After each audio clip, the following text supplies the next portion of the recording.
Friends, so A to Z food series లో the next alphabet వచ్చేసి you alphabet. So యూతో ఉసిరికాయ పచ్చడి అయితే ట్రై చేసేసాను. కరెక్ట్ గా కొలతలతో అయితే చూపించేస్తూ వచ్చేసేయండి.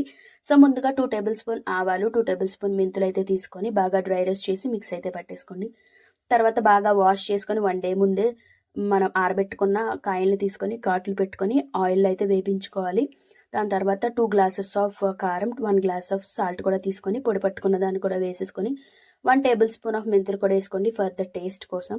అండ్ వేపించుకున్న ఉసిరికాయ కాయలను కూడా వేసేసుకొని బాగా కలిపేసుకోవడమే. దీంట్లో మరింత టేస్ట్ కోసం చింతపండు గుజ్జునైతే యాడ్ చేయాల్సి ఉంటుంది. సో ఇది కూడా 1 గ్లాసే బాగా ఉడకబెట్టుకున్న గుజ్జునైతే యాడ్ చేసేసుకోండి.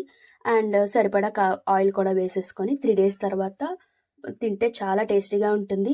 సో కరెక్ట్గా కొలతలతో అయితే చెప్పేశాను కదా, మీరు కూడా ట్రై చేసేసేయండి. మన ఛానల్ ఎవరైతే చూస్తున్నారో please like, share and subscribe to my channel.